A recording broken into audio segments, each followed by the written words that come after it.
The Critic as Artist, Part 2, with some remarks on the importance of discussing everything, by Oscar Wilde.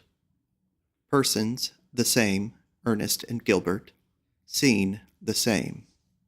The library of a house in Piccadilly, overlooking the Green Park. Ernest. The ortolans were delightful, and the Chambertin perfect. And now let us return to the point at issue.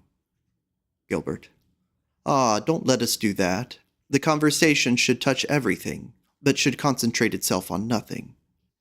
Let us talk about moral indignation, its cause and cure, a subject on which I think of writing, or about the survival of Thersites, as shown by the English comic papers, or about any topic that may turn up. Ernest. No, I want to discuss the critic and criticism. You have told me that the highest criticism deals with art, not as expressive, but as impressive purely, and is consequently both creative and independent, is in fact an art by itself, occupying the same relation to creative work that creative work does to the visible world of form and color, or the unseen world of passion and of thought. Well, now tell me, will not the critic be sometimes a real interpreter? Gilbert. Yes, the critic will be an interpreter, if he chooses.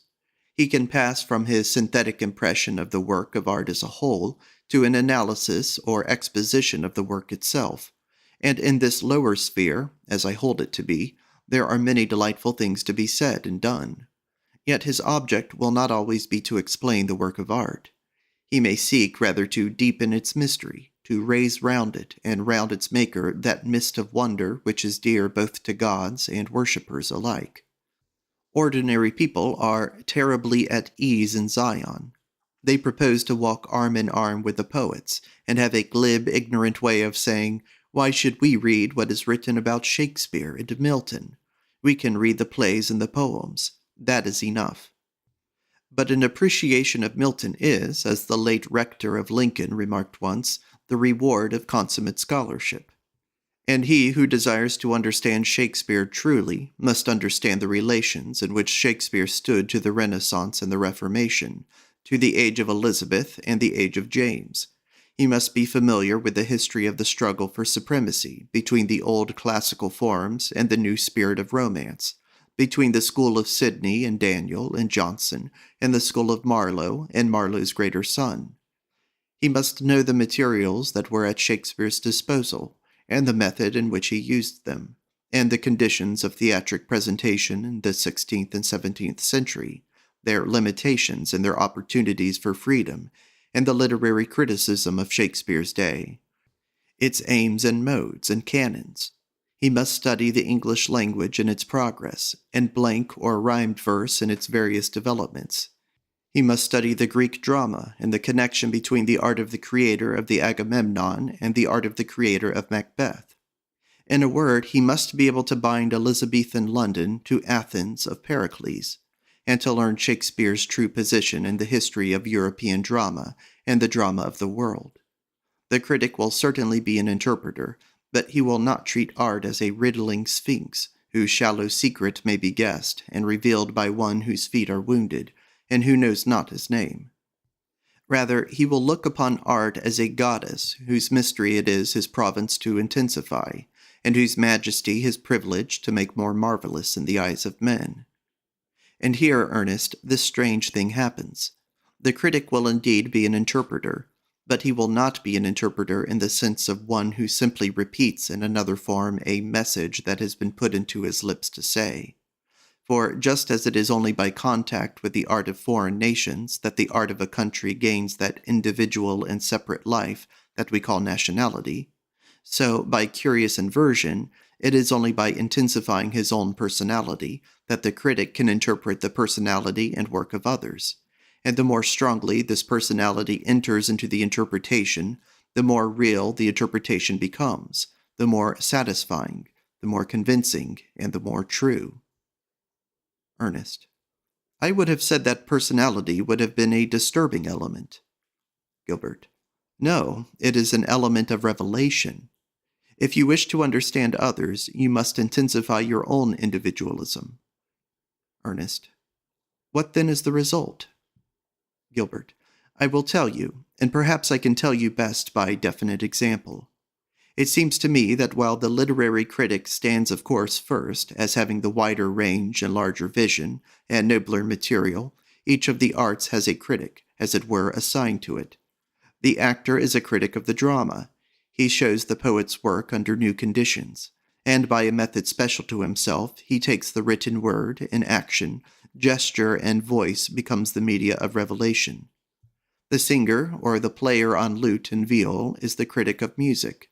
The etcher of a picture robs the painting of its fair colors, but shows us by use of a new material its true color quality, its tones and values, and the relations of its masses, and so is, in his way, a critic of it. For the critic is he who exhibits to us a work of art in a form different from that of the work itself. And the employment of a new material is a critical as well as a creative element. Sculpture, too, has its critic, who may be either the carver of a gem, as he was in Greek days, or some painter like Montaigne, who sought to reproduce on canvas the beauty of plastic line and the symphonic dignity of processional bas-relief.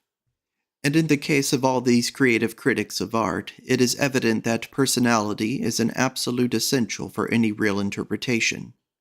When Rubinstein plays to us the Sonata Appassionato of Beethoven, he gives us not merely Beethoven, but also himself, and so gives us Beethoven absolutely. Beethoven reinterpreted through a rich artistic nature, and made vivid and wonderful to us by a new and intense personality. When a great actor plays Shakespeare, we have the same experience. His own individuality becomes a vital part of the interpretation. People sometimes say that actors give us their own Hamlets, and not Shakespeare's. And this fallacy, for it is a fallacy, is, I regret to say, repeated by that charming and graceful writer who has lately deserted the turmoil of literature for the peace of the House of Commons. I mean, the author of Obiter Dicta. In point of fact, there is no such thing as Shakespeare's Hamlet. If Hamlet has something of the definiteness of a work of art, he has also the obscurity that belongs to life. There are as many Hamlets as there are melancholies. Ernest. As many Hamlets as there are melancholies? Gilbert. Yes, and as art springs from personality, so it is only to personality that it can be revealed, and from the meeting of the two comes right interpretive criticism. Ernest. The critic, then, considered as the interpreter, will give no less than he receives, and lend as much as he borrows? Gilbert. He will be always showing us the work of art in some new relation to our age. He will always be reminding us that great works of art are living things, are in fact the only things that live.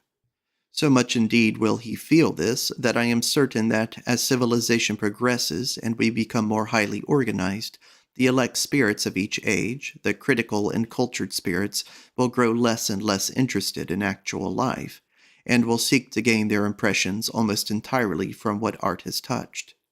For life is terribly deficient in form, its catastrophes happen in the wrong way, and to the wrong people. There is a grotesque horror about its comedies, and its tragedies seem to culminate in farce. One is always wounded when one approaches it. Things last either too long or not long enough. Ernest. Poor life, poor human life. Are you not even touched by the tears that Roman poet tells us are part of its essence? Gilbert. Too quickly touched by them, I fear. For when one looks back upon the life that was so vivid in its emotional intensity, and filled with such fervent moments of ecstasy or of joy, it all seems to be a dream and an illusion. What are the unreal things but the passions that once burned one like fire? What are the incredible things but the things that one has faithfully believed? What are the improbable things? The things that one has done oneself. No, Ernest, life cheats us with shadows, like a puppet master. We ask it for pleasure. It gives it to us with bitterness and disappointment in its train. We come across some noble grief that we think will lend the purple dignity of tragedy to our days, but it passes away from us, and things less noble take its place, and on some gray, windy dawn, or odorous eve of silence and of silver, we find ourselves looking with callous wonder, or dull heart of stone, at the tress of gold-flecked hair that we had once so wildly worshipped and so madly kissed. Ernest. Life, then, is a failure? Gilbert. From the artistic point of view, certainly. And the chief thing that makes life a failure from this artistic point of view is the thing that lends to life its sordid security, the fact that one can never repeat exactly the same emotion. How different it is in the world of art. On a shelf of the bookcase behind you stands the Divine Comedy, and I know that if I open it at a certain place, I shall be filled with a fierce hatred of someone who has never wronged me, or stirred by a great love for someone whom I shall never see. There is no mood or passion that art cannot give us, and those of us who have discovered her secret can settle beforehand what our experiences are going to be. We can choose our day and select our hour. We can say to ourselves, "Tomorrow at dawn we shall walk with the grave Virgil through the valley of the shadow of death." And lo, the dawn finds us in the obscure wood, and the Mantuan stands by our side. We pass through the gate of the legend fatal to hope, and with pity or with joy behold the horror of another world. The hypocrites go by with their painted faces and their cowls of gilded lead. Out of the ceaseless wind that drives them, the carnal look at us, and we watch the heretic rending his flesh, and the glutton lashed by the rain. We break with withered branches from the tree in the grove of the Harpies, and each dull-hued poisonous twig bleeds with red blood before us, and cries aloud with bitter cries. Out of a horn of fire Odysseus speaks to us, and when from his sepulchre of flame the great Ghibelline rises, the pride that triumphs over the torture of that bed becomes ours for a moment. Through the dim purple air fly those who have stained the world with the beauty of their sin, and in the pit of loathsome disease, dropsy-stricken and swollen of body into the semblance of a monstrous lute, lies Adamo de Brescia, the coiner of false coin. He bids us listen to his misery. We stop, and with dry and gaping lips, he tells us how he dreams day and night of the brooks of clear water that in cool dewy channels gush down the green Castelline hills. Sinon, the false Greek of Troy, mocks at him. He smites him in the face, and they wrangle. We are fascinated with their shame, and we loiter till Virgil chides us and leads us away to that city turreted by giants, where great Nimrod blows his horn. Terrible things are in store for us, and we go to meet them in Dante's raiment and with Dante's heart. We traverse the marshes of the Styx, and Argenti swims to the boat through the slimy waves. He calls to us, and we reject him. When we hear the voice of his agony, we are glad, and Virgil praises us for the bitterness of our scorn. We tread upon the gold crystal of Cocytus, in which traders stick like straws in glass. Our foot strikes against the head of Bocca. He will not tell us his name, and we tear the hair in handfuls from the screaming skull. Alberigo prays us to break the ice upon his face, that he may weep a little. We pledge our word to him, and when he has uttered his dolorous tale, we deny the word that we have spoken, and pass from him. Such cruelty being courtesy indeed, for who more base than he who has mercy for the condemned of God? In the jaws of Lucifer we see the man who sold Christ, and in the jaws of Lucifer the men who slew Caesar. We tremble and come forth to re-behold the stars.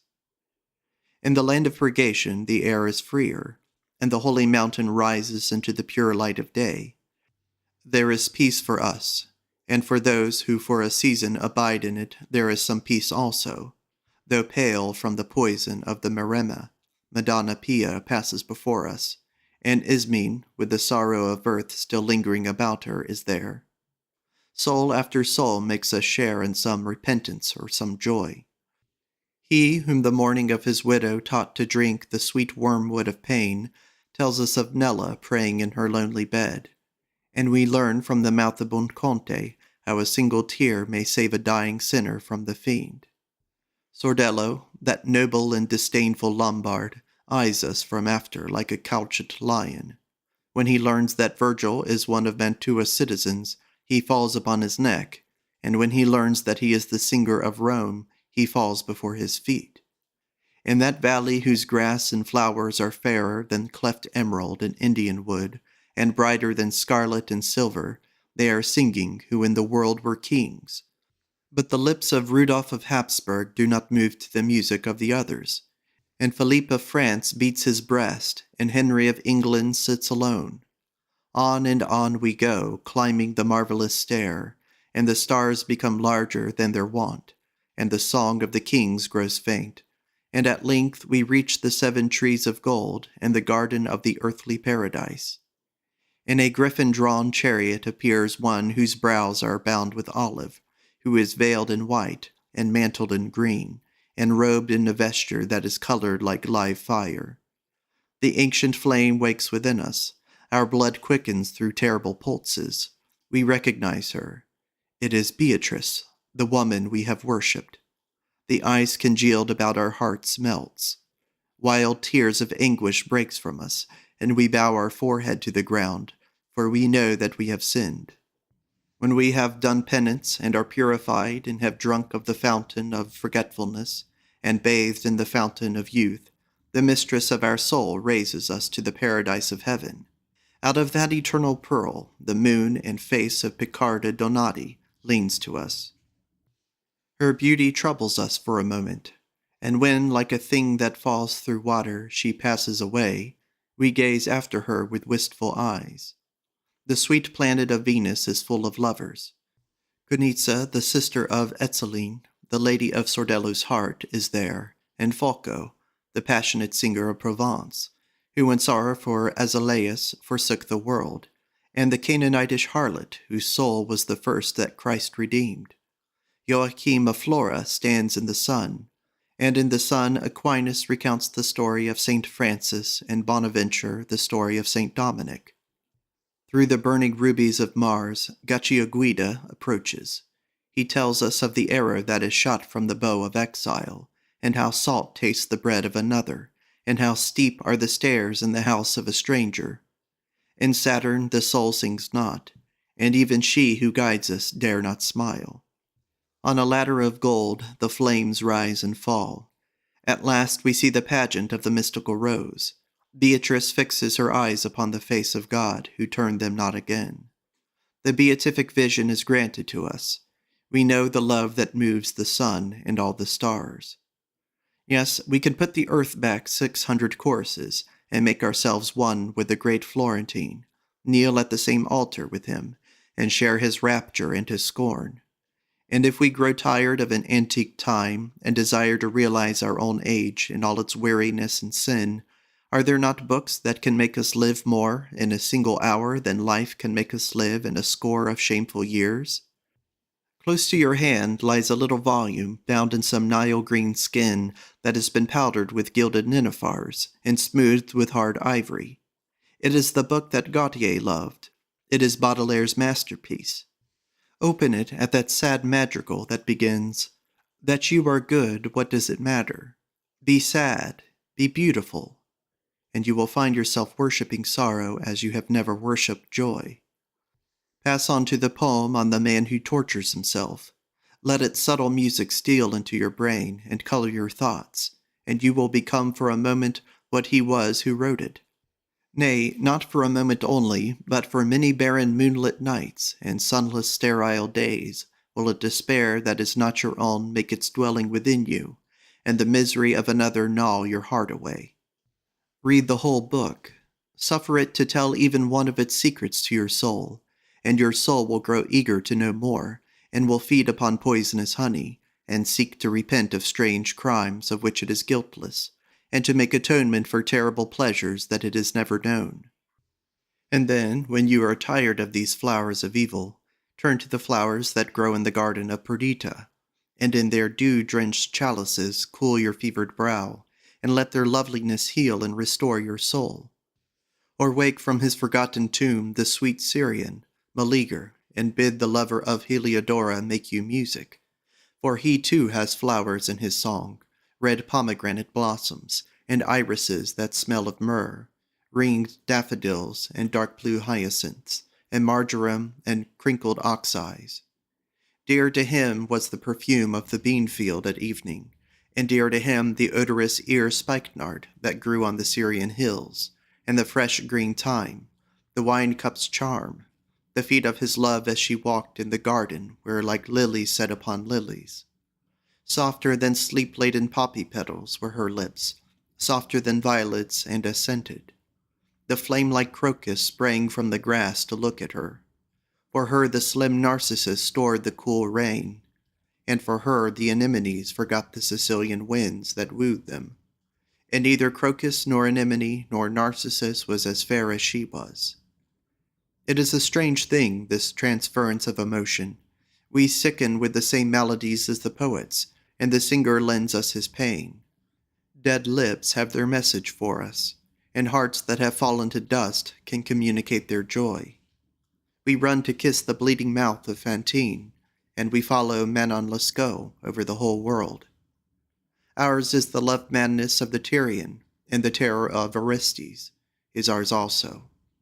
There is no passion that we cannot feel, no pleasure that we may not gratify, and we can choose the time of our initiation and the time of our freedom also. Life, life.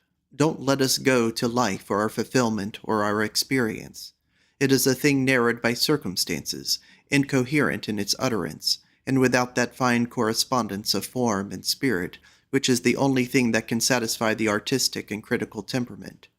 It makes us pay too high a price for its wares, and we purchase the meanest of its secrets at a cost that is monstrous and infinite. Ernest.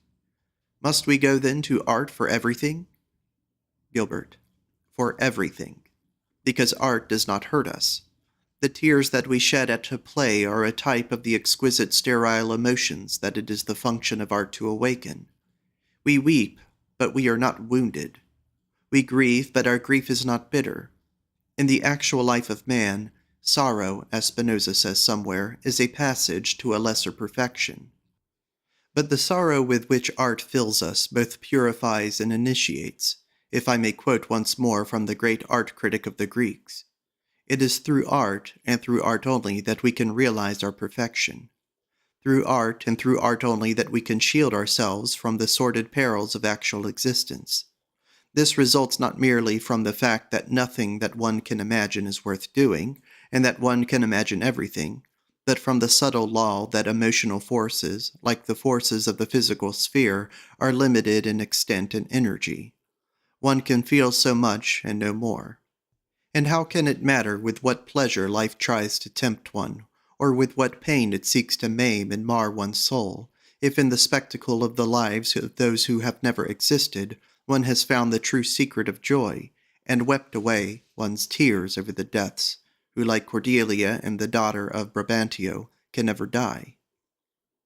Ernest. Stop a moment.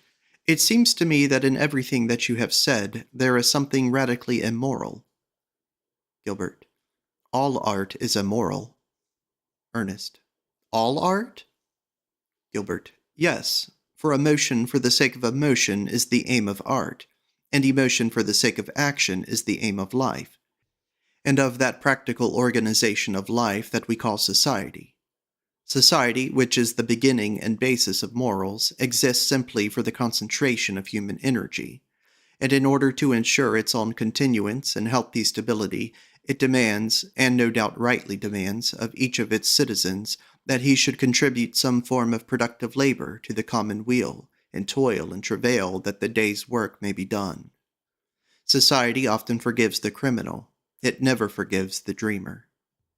The beautiful, sterile emotions that art excites in us are hateful in its eyes, and so completely are people dominated by the tyranny of this dreadful social ideal that they are always coming shamelessly up to one at private views and other places that are open to the general public, and saying in a loud stentorian voice, "What are you doing?"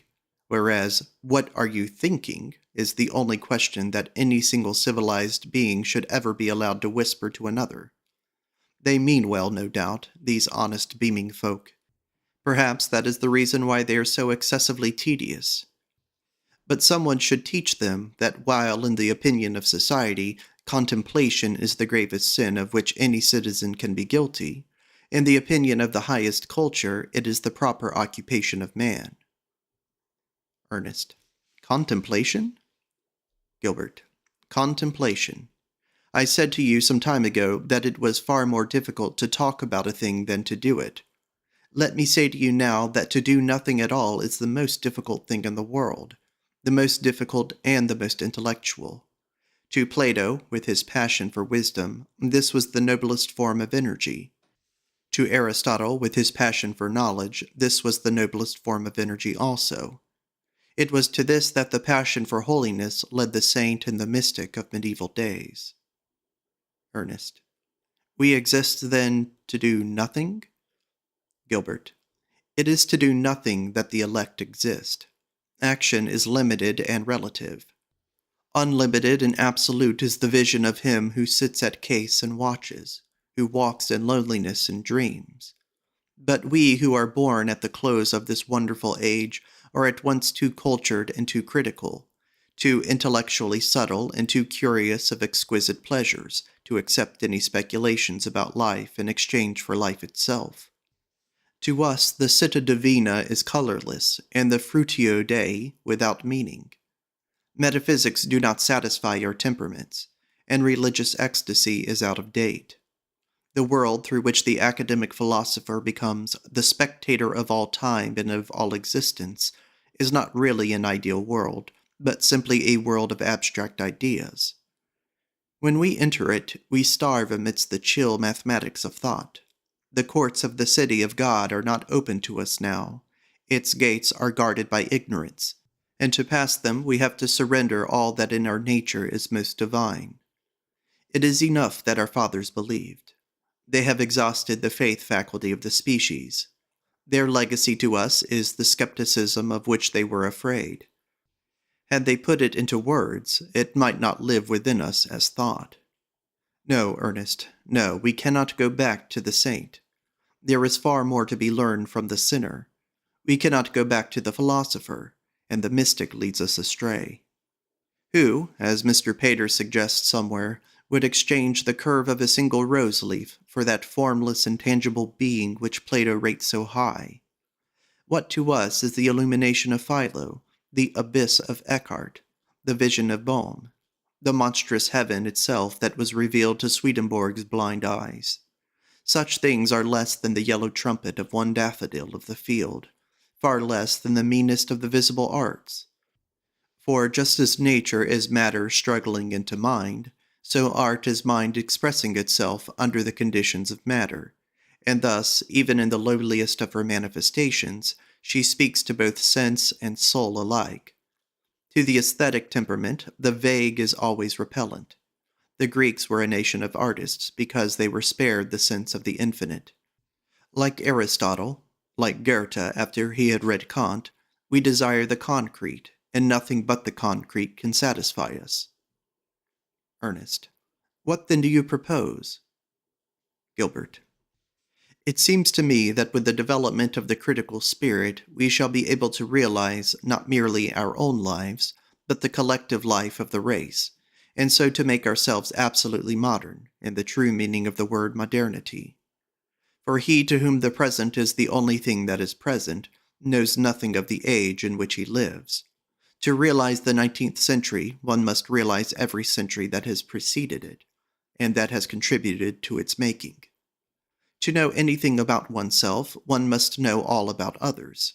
There must be no mood with which one cannot sympathize, no dead mode of life that one cannot make alive. Is this impossible? I think not. By revealing to us the absolute mechanism of all action, and so freeing us from the self-imposed and trammeling burden of moral responsibility, the scientific principle of heredity has become, as it were, the warrant for the contemplative life. It has shown us that we are never less free than when we try to act. It has hemmed us round with the nets of the hunter, and written upon the wall the prophecy of our doom. We may not watch it, for it is within us. We may not see it, save in a mirror that mirrors the soul. It is Nemesis without her mask. It is the last of the fates, and the most terrible. It is the only one of the gods whose real name we know. And yet, while in the sphere of practical and external life it has robbed energy of its freedom and activity of its choice, in the subjective sphere, where the soul is at work, it comes to us, this terrible shadow with many gifts in its hands, gifts of strange temperaments and subtle susceptibilities, gifts of wild ardors and chill moods of indifference, complex, multiform gifts of thoughts that are at variance with each other, and passions that war against themselves. And so it is not our own life that we live, but the lives of the dead, and the soul that dwells within us is no single spiritual entity, making us personal and individual, created for our service and entering into us for our joy.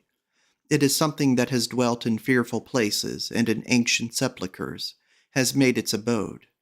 It is sick with many maladies, and has memories of curious sins. It is wiser than we are, and its wisdom is bitter. It fills us with impossible desires, and makes us follow what we know we cannot gain. One thing, however, Ernest, it can do for us. It can lead us away from the surroundings whose beauty is dimmed to us by the mist of familiarity, or whose ignoble ugliness and sordid claims are marring the perfection of our development. It can help us to leave the age in which we were born, and to pass into other ages, and find ourselves not exiled from their air. It can teach us how to escape from our experience, and to realize the experiences of those who are greater than we are. The pain of Leopardi crying out against life becomes our pain. Theocritus blows on his pipe, and we laugh with the lips of nymph and shepherd. In the wolfskin of Pierre Vidal we flee before the hounds, and in the armor of Lancelot we ride from the bower of the queen. We have whispered the secret of our love beneath the cowl of Abelard, and in the stained raiment of Villon we have put our shame into song. We can see the dawn through Shelley's eyes, and when we wander with Endymion, the moon grows amorous of our youth. Ours is the anguish of Attis, and ours the weak rage and noble sorrows of the Dane. Do you think that it is the imagination that enables us to live these countless lives? Yes, it is the imagination, and the imagination is the result of heredity.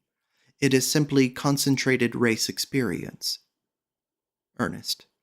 But where in this is the function of the critical spirit? Gilbert.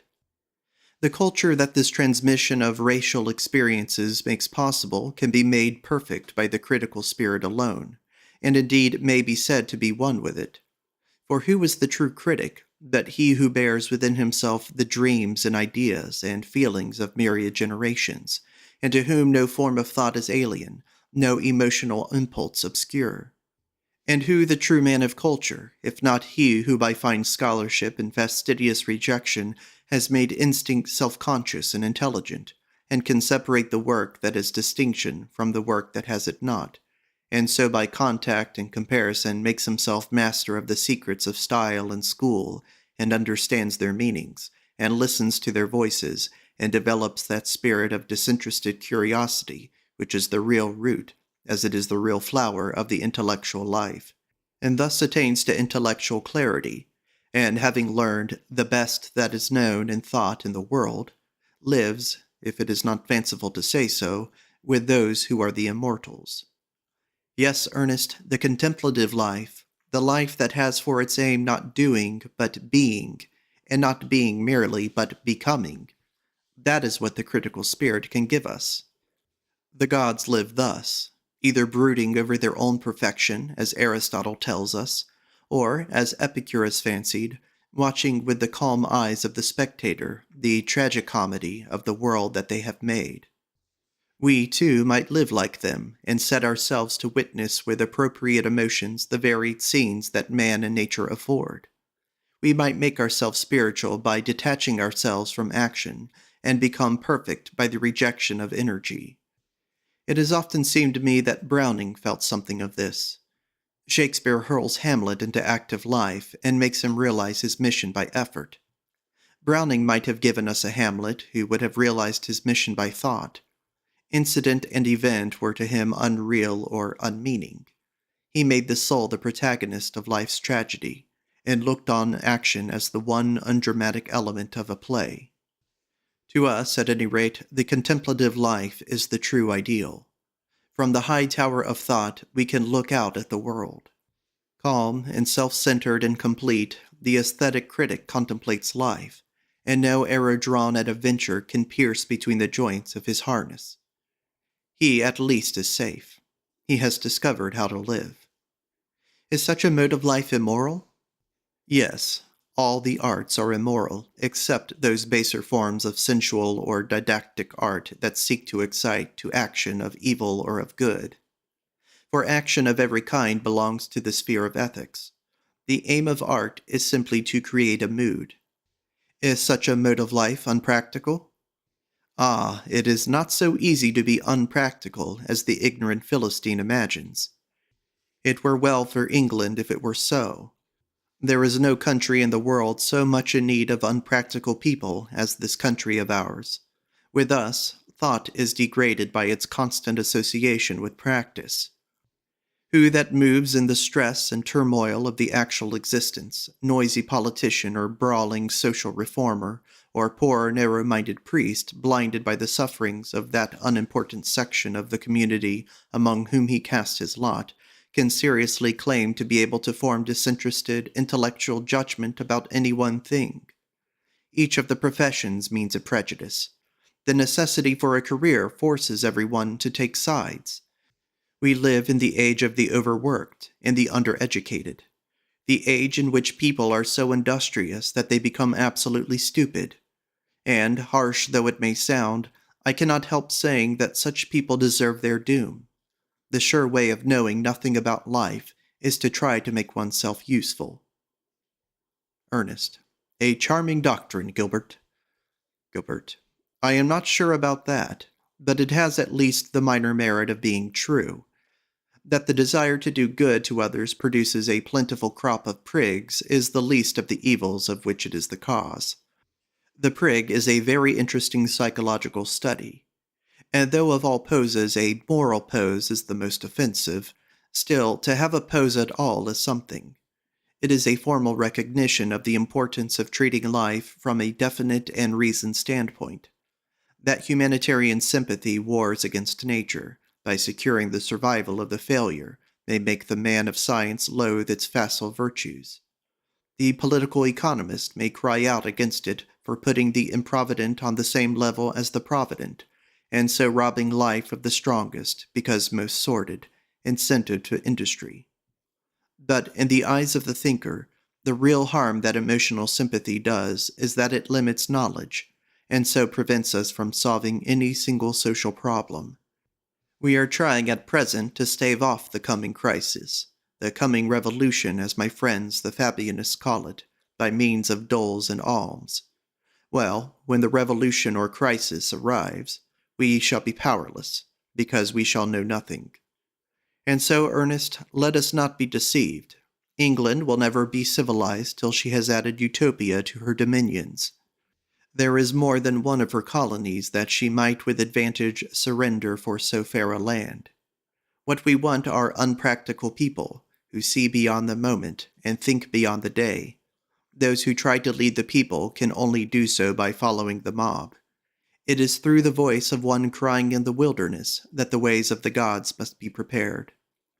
But perhaps you think that in beholding for the mere joy of beholding, and contemplating for the sake of contemplation, there is something that is egoistic. If you think so, do not say so. It takes a thoroughly selfish age like our own to deify self-sacrifice.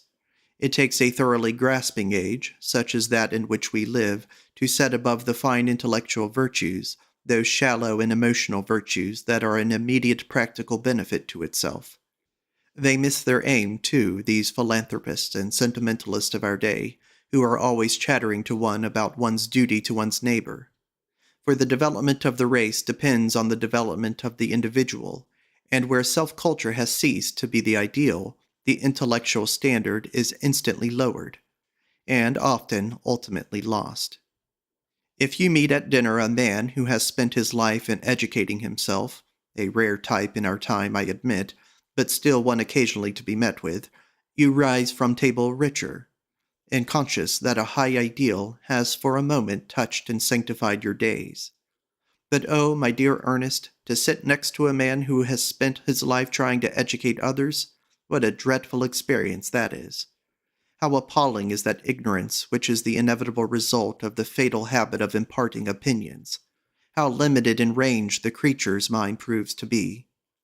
How it wearies us, and must weary himself, with its endless repetitions and sickly reiteration. How lacking it is in any element of intellectual growth. And what a vicious circle it always moves. Ernest. You speak with strange feeling, Gilbert. Have you had this dreadful experience, as you call it, lately? Gilbert. Few of us escape it.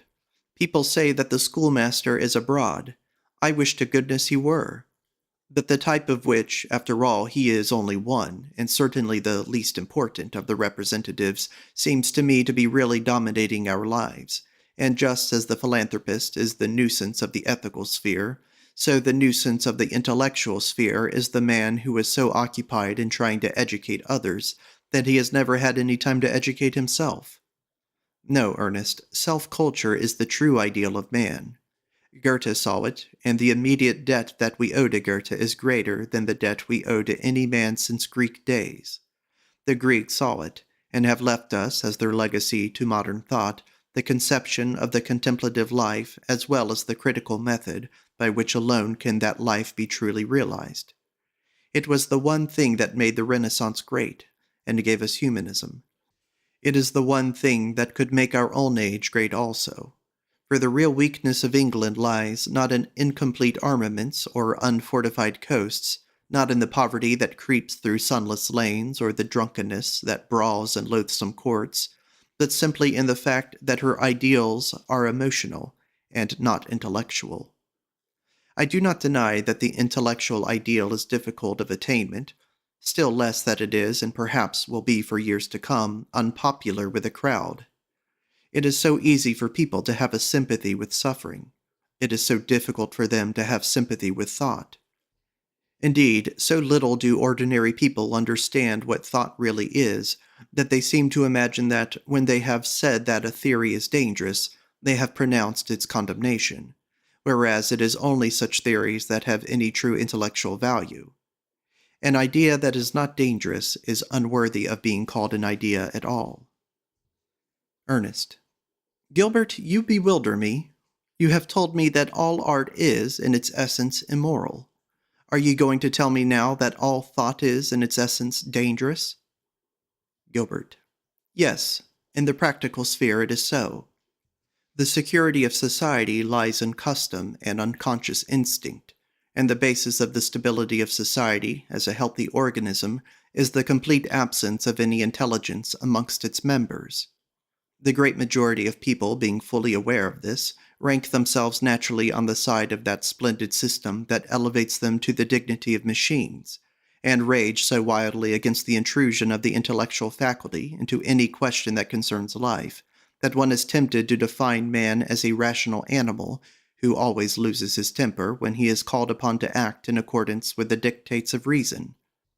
But let us turn from the practical sphere, and say no more about the wicked philanthropists, who indeed may well be left to the mercy of the almond-eyed sage of the Yellow River, Chuang Tzu the Wise, who has proved that such well-meaning and offensive busybodies have destroyed the simple and spontaneous virtue that there is in man. They are a wearisome topic, and I am anxious to get back to the sphere in which criticism is free. Ernest. The sphere of the intellect? Gilbert. Yes. You remember that I spoke of the critic as being in his own way as creative as the artist, whose work indeed may be merely of value insofar as it gives the critic a suggestion for some new mood of thought and feeling which he can realize with equal or perhaps greater distinction of form, and through the use of a fresh medium of expression, make differently beautiful and more perfect. Well, you seem to be a little skeptical about the theory, but perhaps I wronged you. Ernest. I am not really skeptical about it, but I must admit that I feel very strongly that such work as you describe the critic producing, and creative such work must undoubtedly be admitted to be, is of necessity purely subjective, whereas the greatest work is objective always, objective and impersonal. Gilbert. The difference between objective and subjective work is one of external form merely. It is accidental, not essential. All artistic creation is absolutely subjective. The very landscape that Corot looked at was, as he said himself, but a mood of his own mind. And those great figures of Greek or English drama that seem to us to possess an actual existence of their own, apart from the poets who shaped and fashioned them, are, in their ultimate analysis, simply the poets themselves, not as they thought they were, but as they thought they were not. And by such thinking came in strange manner, though but for a moment really so to be. For out of ourselves we can never pass, nor can there be in creation what in the Creator was not. Nay, I would say that the more objective a creation appears to be, the more subjective it really is. Shakespeare might have met Rosencrantz and Guildenstern in the white streets of London, or seen the serving men of rival houses bite their thumbs at each other in the open square. But Hamlet came out of his soul, and Romeo out of his passion. They were elements of his nature to which he gave visible form, impulses that stirred so strongly within him that he had, as it were, perforce, to suffer them to realize their energy, not on the lower plane of actual life, where they would have been trammeled and constrained and so made imperfect, but on that imaginative plane of art where love can indeed find in death its rich fulfillment, where one can stab the eavesdropper behind the arras, and wrestle in a new-made grave, and make a guilty king drink his own hurt, and see one's father's spirit, beneath the glimpses of the moon, stalking in complete steel from misty wall to wall. Action being limited would have left Shakespeare unsatisfied and unexpressed. And just as it is because he did nothing that he has been able to achieve everything, so it is because he never speaks to us of himself in his plays that his plays reveal him to us absolutely, and show us his true nature and temperament far more completely than those strange and exquisite sonnets, even in which he bears to crystal eyes the secret closet of his heart. Yes, the objective form is most subjective in matter. Man is least himself when he talks in his own person. Give him a mask, and he will tell you the truth. This is the end of Section 1 of the second dialogue of The Critic as Artist by Oscar Wilde. Thank you for listening.